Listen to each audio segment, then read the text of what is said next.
Personne ne s'attendait à ce qui allait se passer cette nuit-là, dans le silence lourd des forêts profondes près de Kouga. Les radars russes tournaient lentement, cherchant dans le ciel des formes familières, des signaux qui leur indiqueraient une menace. Tout semblait calme, presque trop calme. À des centaines de kilomètres de là, des opérateurs ukrainiens fixaient leurs écrans, attendant le moment exact. Et quand il arriva, ce fut comme si l'air lui-même se figeait. Une lueur, un signal bref, puis le ciel s'illumina. Mais personne ne savait encore que ce qui se jouait là allait changer la manière dont la guerre moderne serait perçue. L'opération commença discrètement, presque imperceptiblement. D'abord, des drones à haute altitude traversèrent la frontière invisible du radar, volant à plus de 20 000 pieds. Ils n'étaient pas seuls. Derrière eux, un réseau de brouilleurs électroniques mobiles se déplaçait lentement, inondant l'espace radio de parasites, brouillant les fréquences critiques. Le but n'était pas de détruire tout de suite, mais de désorienter, le chaos avant la tempête. Les techniciens russes, dans leurs bunkers de béton, commencèrent à remarquer des anomalies, des signaux parasites, des trajectoires fantômes, des contacts qui apparaissaient et disparaissaient. À Kouga, on crut d'abord à un simple test d'interférence. Quelques minutes plus tard, tout doute disparut. Ce qui semblait être une attaque banale s'avéra d'une précision chirurgicale. Les drones ukrainiens jouaient littéralement avec les radars adverses. Ils se laissaient repérer, puis disparaissaient soudainement, simulant une retraite, avant de réapparaître ailleurs. Chaque manœuvre avait un but: forcer les défenses russes à réagir, à gaspiller leurs munitions et à révéler la position exacte de leur système. Pendant que les missiles antiaériens montaient vers des cibles inexistantes, les véritables menaces s'approchaient, silencieuses et invisibles. Mais cette attaque n'était pas une simple démonstration de puissance. C'était une leçon de méthode. Chaque drone, chaque brouilleur, chaque faux signal avait sa place dans une partition parfaitement orchestrée. Pendant que les défenses russes s'épuisèrent à tirer sur des ombres, l'Ukraine préparait l'acte suivant, celui qui devait frapper au cœur de la coordination militaire russe. Pourtant, à ce moment-là, aucun observateur extérieur ne comprenait l'ampleur de ce qui se déroulait. Les premiers rapports parlaient d'un simple incident technique, d'une panne dans les transmissions satellitaires. Mais ceux qui observaient attentivement savaient qu'un changement était en marche. Le Kouga Relais Complexe n'était pas une base comme les autres. C'était l'un des centres névralgiques du réseau de communication militaire russe. Ces antennes reliaient les opérations d'artillerie de Donetsk, de Briansk et bien plus encore. C'était un cerveau, protégé par des couches de défense électronique et physique que l'on croyait impénétrables.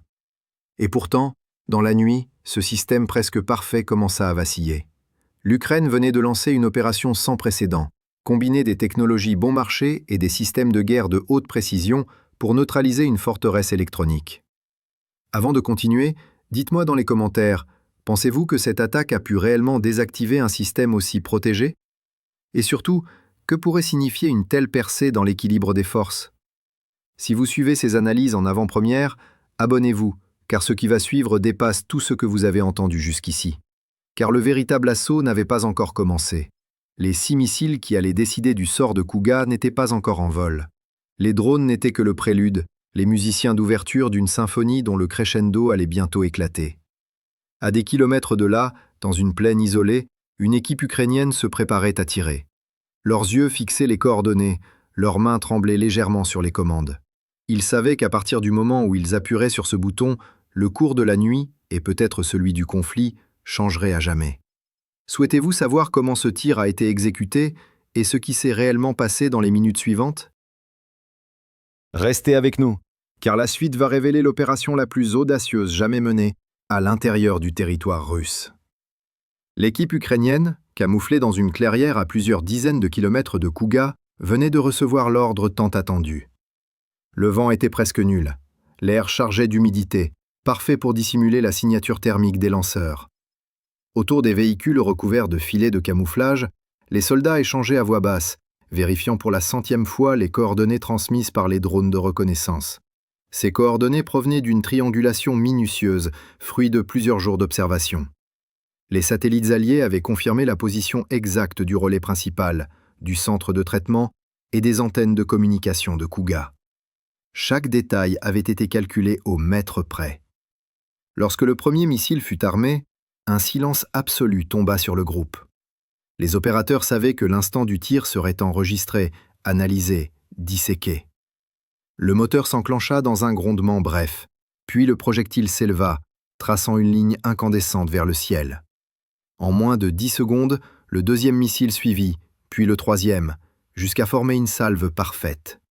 Chaque engin transportait une charge explosive guidée par 3 systèmes indépendants, capables de poursuivre leur cible même en cas de brouillage. Sur les écrans de contrôle russes, les signaux apparurent soudainement, d'abord faibles, puis alarmants. Les opérateurs comprirent immédiatement qu'il ne s'agissait plus de l'heure. C'était l'attaque principale. Les systèmes de défense s'activèrent en urgence. À Kouga, les batteries Thor et Pensier s'allumèrent en même temps, leurs radars cherchant frénétiquement à capter la trajectoire exacte des projectiles. Dans les bunkers, les officiers criaient des ordres, coordonnant les tirs de contre-mesure. Le ciel se remplit d'éclairs alors que les missiles défensifs partaient à leur tour, cherchant à intercepter les projectiles entrants. Sur les moniteurs, les trajectoires se croisaient. Des points rouges et verts dansaient comme dans un chaos contrôlé. Mais la précision ukrainienne prit le dessus. Les missiles, dotés de systèmes de correction autonomes, modifiaient leur course à la dernière seconde, rendant la tâche des radars adverses presque impossible. 2 des missiles furent abattus en vol, éclatant dans un nuage de feu au-dessus de la forêt. Mais 4 poursuivirent leur route, franchissant les derniers kilomètres en un instant. La base russe, protégée par des couches de défense étagées, commença à vaciller. Le premier impact frappa une antenne relais, la transformant en une boule de feu. Les communications internes cessèrent brutalement, plongeant la station dans la confusion. Le second missile toucha le centre de coordination, détruisant les générateurs et les serveurs de traitement de données. L'onde de choc fit trembler les bâtiments voisins. Des alarmes se mirent à hurler, des flammes s'élevèrent dans le ciel. À l'extérieur du périmètre, des drones ukrainiens attendaient ce moment. Dès que les défenses furent distraites, ils descendirent à basse altitude, filmant chaque explosion, chaque incendie. Les images seraient bientôt diffusées au monde entier, preuve d'une opération exécutée avec une précision quasi chirurgicale. Pendant ce temps, au sol, des unités robotisées s'approchaient du complexe. Ces machines de petite taille, équipées de caméras infrarouges et de bras articulés, neutralisaient les systèmes restants, détruisant les câbles et les terminaux électriques. Rien n'était laissé au hasard. Les forces russes, prises de court, tentèrent une contre-attaque. 2 véhicules blindés sortirent des hangars en vitesse, accompagnés d'un détachement de soldats.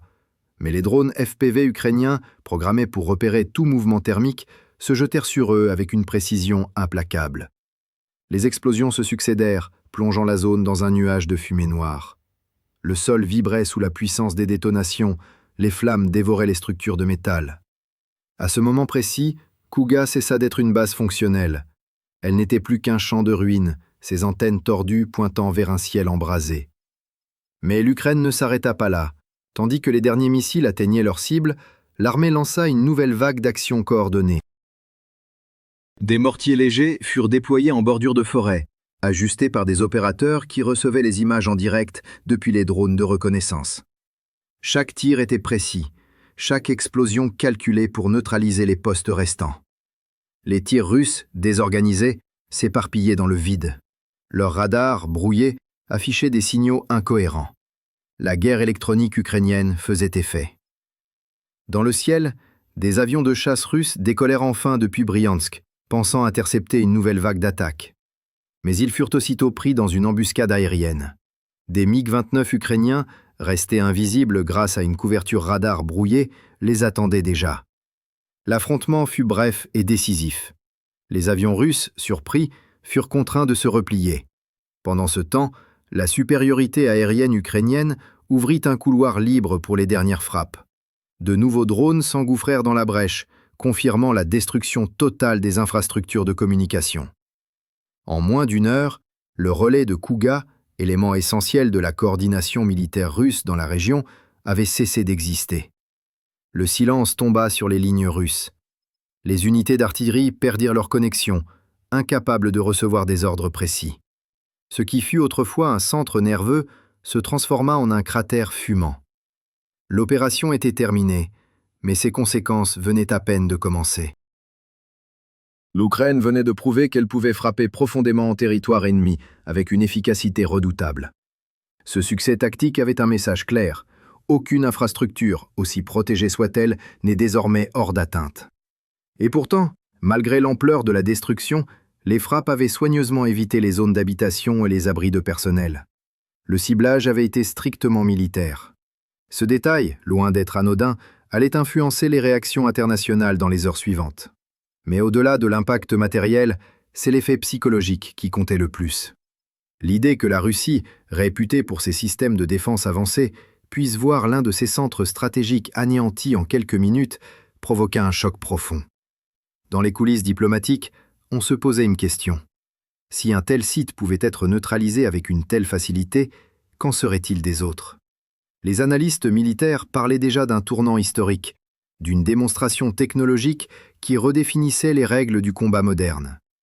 Et pourtant, malgré les images impressionnantes, tout n'avait pas encore été révélé. Car cette opération, aussi spectaculaire soit-elle, n'était qu'une partie d'un plan plus vaste, une séquence qui visait bien au-delà de Kouga. Ce que l'Ukraine avait accompli cette nuit-là n'était que le début d'une série d'actions coordonnées, destinées à paralyser la logistique, la communication et la perception même du contrôle. Et la suite allait montrer jusqu'où cette stratégie pouvait aller, quand technologie, discipline et audace se fondent en une seule main. Lorsque les flammes s'éteignirent peu à peu sur le complexe de Kouga, il ne restait plus que le silence et les braises. Des antennes tordues, des câbles fondus, des structures éventrées.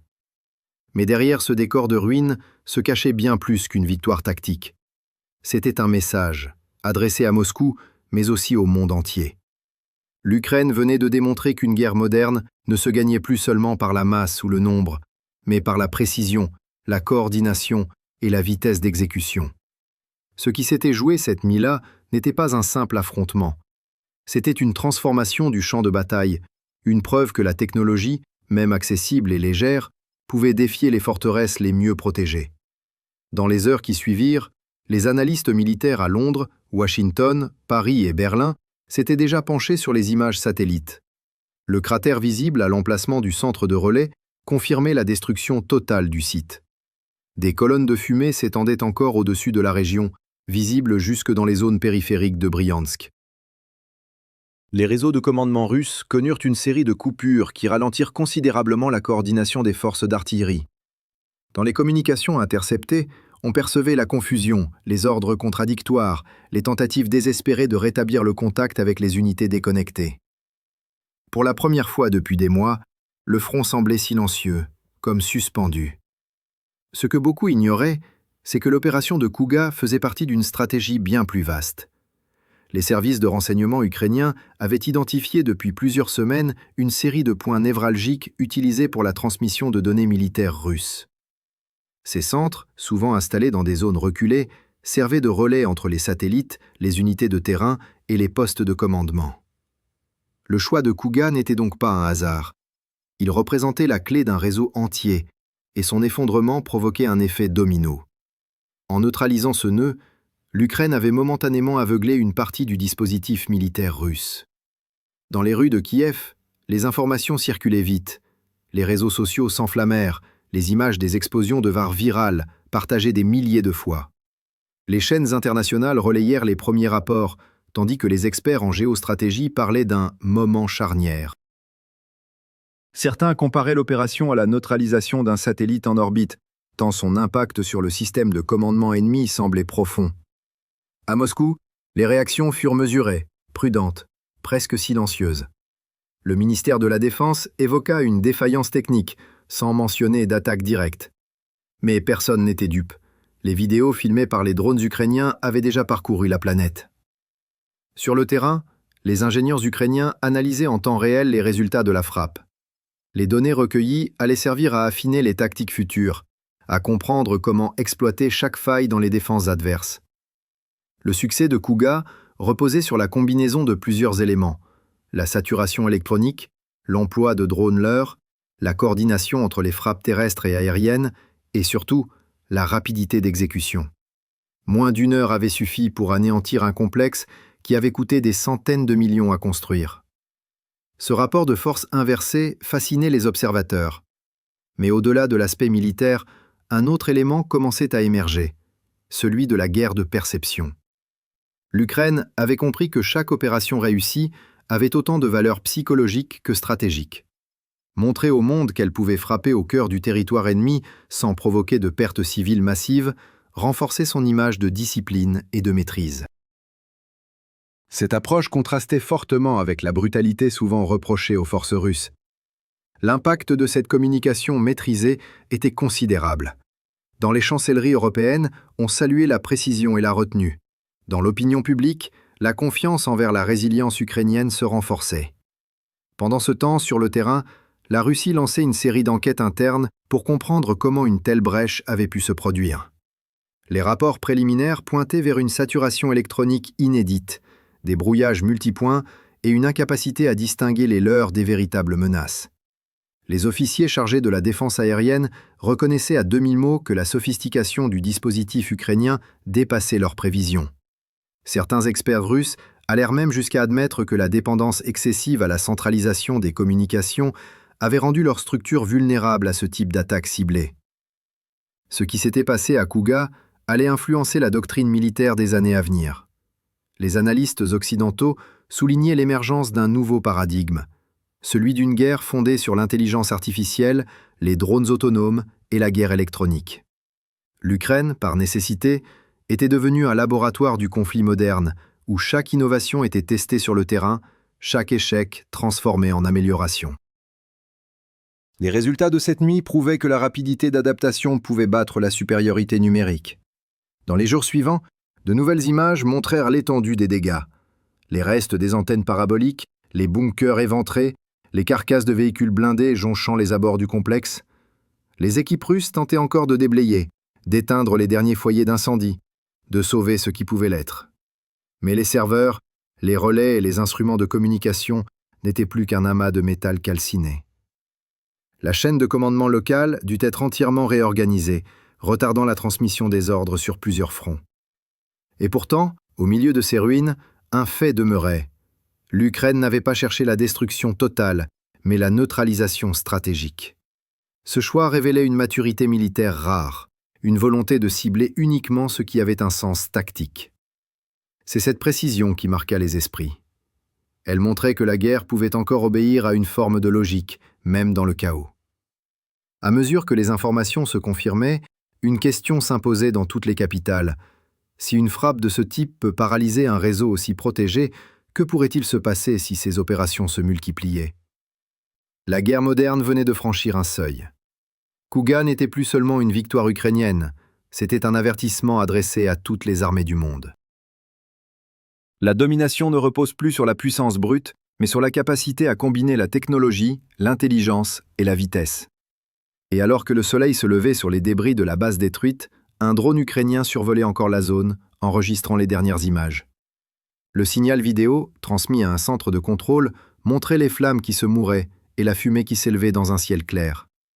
Cette image devint le symbole d'un tournant, non pas celui d'une victoire finale, mais celui d'un changement irréversible dans la manière de penser la guerre. Les lignes avaient bougé, et désormais, plus rien ne serait jamais comme avant.